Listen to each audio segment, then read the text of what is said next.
Hello, hello, and welcome back to Lyre. We are still the Adrius. We are still talking to a woman. Her name's Liz, right? I forgot, I'm detached. It is what it is. Don't worry about it, guys. I can get there. It's fine. He stands from his throne and rests his hand on the armrest. I know that your position as War Minister is being tested right now. The future isn't looking too bright, but in order to achieve my dream, we'll need to play it smart. Excuse me. I'll offer my advice whenever I can. Sometimes Adris wonders why his father even had an advisor. To him, it seems like he treats everyone like a consultant. Your advice is welcome. At least I'll have someone older than myself for an advisor. Yes, I suppose. That is something that always bothered me about father. What's that? I mean, no offense by this, but why did he choose you as an advisor? Given it's usually standard to have someone much older than oneself advise you on these matters. She at first seems confused, but then equips that smirk she always has. Your father never saw it that way. He once told me that wisdom and age aren't everything. He valued the youth of our generation. Said that their outlook on life and untainted experiences were what his world needed in order to achieve a brighter future. All of that along with a king who chose to listen to the right people. Adrius taps a leaf on the corner of his hoof, while listening to Elizabeth. Oh, here, let me turn up the game volume a bit. That looks a little quiet, a little bit. So we'll turn that up, right? Yeah. I don't know what I just did there. I don't know what I'm doing, guys. She leans forward, looking into his eyes, with her hands behind her back, as if to get his attention. He believed that advice could be found anywhere. Trust me, growing up, he had plenty of old and wise men and women teaching him everything he knew. But as he got older, he searched for a different point of view, choosing people he trusted to lead a good example, whether young or old. As she says this, Adris glares out into the crowd and spots Lyle. He's talking with another wolf, a local baker from the looks of it. They finish their conversation and Lyle heads out into the hall. Adrius steps away from the throne, still looking at Lyle. Not everyone has. Adrius, please don't. I just want to talk with him. He snapped his fingers, signaling the two guards standing by the door to follow him.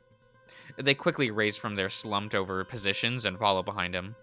Adrius walks down the steps and heads straight down the long, green carpet, people stepping out of his way and bowing.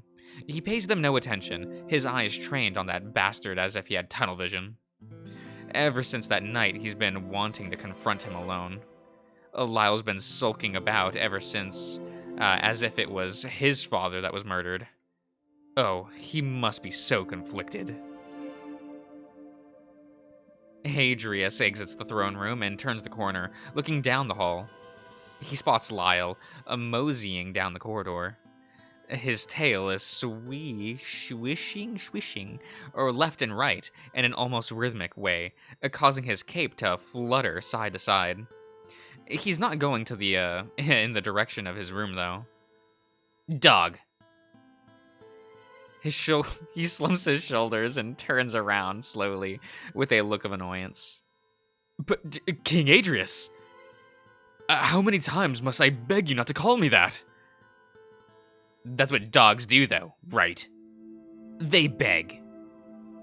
The guards stand behind Adrius now, their expressionless. Their faces expressionless, and their gaze straight ahead. I suppose. Anyway, what do you want?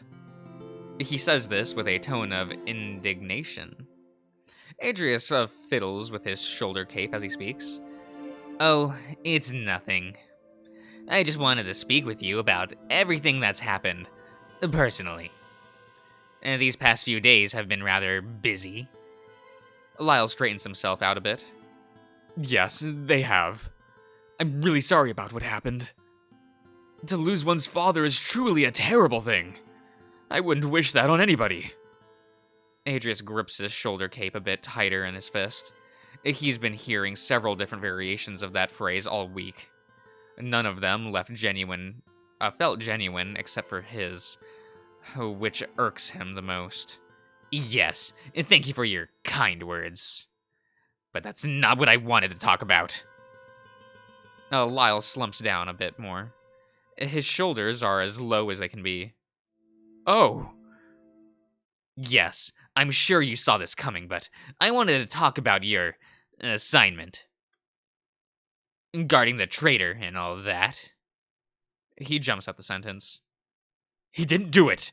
Yes. I know that you believe with all of your heart that he wasn't the one that did it. But can't you see that he's lying to you?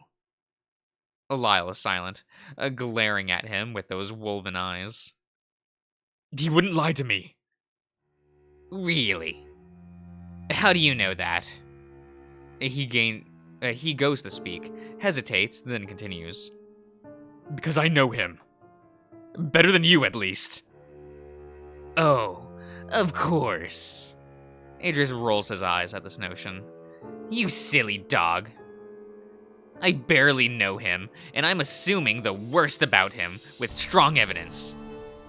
You've only known him for, let's be generous, and say a month. And yet, you act like you know him enough to assume he is perfectly innocent. Those two don't really seem comparable, do they? Lyle's lips quiver a bit before making an irritated expression. He quickly turns around and begins to walk in the opposite direction. I've had enough of this conversation. It's been fun, but You're going to visit him, with him right now, aren't you? He staggers a bit with his footsteps and turns around while still walking. No, I'm actually... You love him, don't you? Lyle then stops in his tracks completely. After all he's done. He stands there with his mouth agape, clearly thinking of how to respond. Adrius enjoys the way people have to tread on glass while speaking with him. One little slip up and they're putty in his hands. Finally, he speaks. I don't really know what you're talking about. Oh, but you do. I can see it in those big eyes of yours. Adrius steps forward with his hands behind his back, leaning in a bit. Are you sure he's not just leading you on? If I recall, it's happened before in the past. Lyle visibly clenches his fists. That was different. Adrius crosses his arms over his chest and nods. Yes, of course. Only you would know. Richter is different. Oh, so you do love him. Lyle turns to walk away. Really, I must be... Tell me, did you fall head over heels for him before or after he fucked you? Shut up, Adrius! Adrius doesn't move from his spot, but the two guards behind him flinch a little as Lyle lets his emotions get the better of him. I'm going to pretend I didn't hear that. For your sake. Lyle realizes what he just did and backs down, his tail tucked between his legs. I'm sorry, Don't apologize, you fool! I'm going to make one thing perfectly clear. Do you understand? You're not to visit with him anymore. I'm sorry. Richter, I don't want you seeing him. I don't have your emotions. I can't have your emotions interfering with this trial. You need to understand what's at stake here, Lyle. I understand what's at stake here. You need to understand that something crazy is going on. He didn't kill Reiner, and whoever did do it is probably still lurking around. And they might be out for your head. Adrius holds up a hand, not wanting to hear any more of this nonsense. That may be so, but this is the safest option right now. I'm giving you an order, Lyle. If I catch you in that dungeon again, I'll have to punish you. With that, Lyle backs away with a solemn expression on his face. His tail is limp between his legs. As you wish. He turns and sulks away. Good dog. I'll tell him you said hi. Adrius throws his cape to the side and turns in the other direction. Come. The guards behind him quickly turn and follow him, trying to keep up with his pace as he walks down the corridor. Adrius isn't even mad at Lyle. Lyle's loyalty to the kingdom are far too strong for him to break faith. But he can't let his emotions influence the trial. Wait, what am I doing?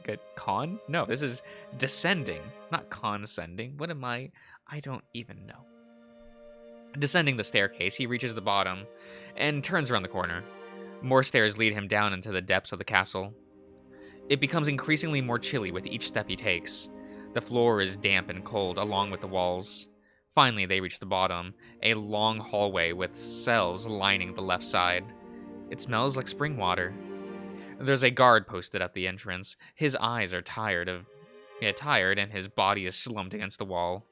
He sees Adrius and instantly straightens up. Stay. The guard behind Adrius stand by the door to the stairwell as he continues through the tunnel. He always hated it down here. He came down here once to play as a kid and let his imagination get the better of him. For the next couple of years, he was deadly afraid of those dungeons. Playing in the gardens was much more preferable. I'm reading, guys! His mother enjoyed chasing him through the bushes and would even help him climb trees. She always had a few gowns that were covered in grass stains. Eventually, they just became her gardening clothes. Why is he remembering this now? He's been unintentionally thinking of childhood memories a lot lately. Given current events, it would make sense that they constantly try to breach the walls of his mind. He can't let those memories get to him though. Not now. For what it's worth, he doesn't have a single worry when it comes to ruling. Whatever happens will happen, but as long as it's within his control, he'll prevail. He has to. As long as he keeps pushing through, no matter the struggle, he'll reach that goal. The hall stretches on into a dim horizon, almost bending. Each cell he passes, he looks inside to try and spot him. And with each empty cell, he grows more and more concerned that he somehow escaped. That would be impossible. And stupid. After a few minutes, he reaches the last cell and looks inside. At first, he half expected it to be empty, but this was not the case. There he is. He's just sitting there on the dirty floor, slouching with his back against the wall. His eyes are distant and far away, and he stares off into empty space. It's almost like he's holding nothing. He's looking at nothing, sorry. It's only been a few days. He can't have gone insane already. Along with all of this, he isn't decently dressed. All he's wearing right now is his undershirt, trousers, and a pair of socks. Already lost it, have we? Upon hearing his voice, Richter turns and looks at Adrius. His eyes are sullen and his face lacks almost all emotion. The pupils are a deep shade of purple, which causes Adrius a moment of confusion. He shrugs this off, having never paid attention to his eye color before. He wonders if that's normal for humans. Not yet. He shifts his legs slightly, adjusting himself. I imagine that upset you. Not really. It doesn't make me feel anything. Just knowing you're down here is the only assurance I need. Well, It's been fun talking with you then. Nice crown. He goes back to staring at the floor. Adrius is finding it harder and harder to keep his cool. His anger has reached its boiling point. If you think I'm going to be dismissed by someone in a cell, then you truly have gone mad. Richter sighs, drumming his fingers on his leg. I know why you came down here. You're looking in the wrong place, though. I didn't do it. Of course you didn't. He says this in a sarcastic tone. Richter, I didn't come all the way down here to debate whether you did it or not. I don't need to. Then why did you come down here? What more do you want from me? What more can you do to me? Nothing, really. Only justice can get me what I want. Your nobility, as fake as it is, grants you a bit of safety down here. Not to mention, if we didn't go about this right, I could start a war. Punishing you before the trial would cause troubles. But you already know that. I just wanted to make sure you're suffering. Richter smirks for a second, before bringing his face back to his original expression. He says something under his breath. No, I don't think I can say that. What was that? Nothing. Just talking to myself. Okay. Oh, I should mention this before I forget. Your manservant won't be seeing you anymore. Richter looks up, his attention being pulled to Adrius' direction, as if he was tugged on a rope. What? Yes, I've forbidden him from coming down here to comfort you during your stay here. Richter glares at him with a look of confusion. Manservant? Comfort me? What are you talking about? There's no need to hide it. Everyone knows about your scandalous relationship. Richter lets out a little sigh of defeat. And that's not surprising. I can't say I didn't see this coming. Honestly, I understand wanting to make as many friends as possible as a foreign political figure, but don't you think this is taking it a little bit too far? Adrius whispers this at him in a mocking tone, and Richter slumps more into the wall. Huh. Shut up. At first, Adrius is taken aback by this miniature outburst, but he quickly regains control.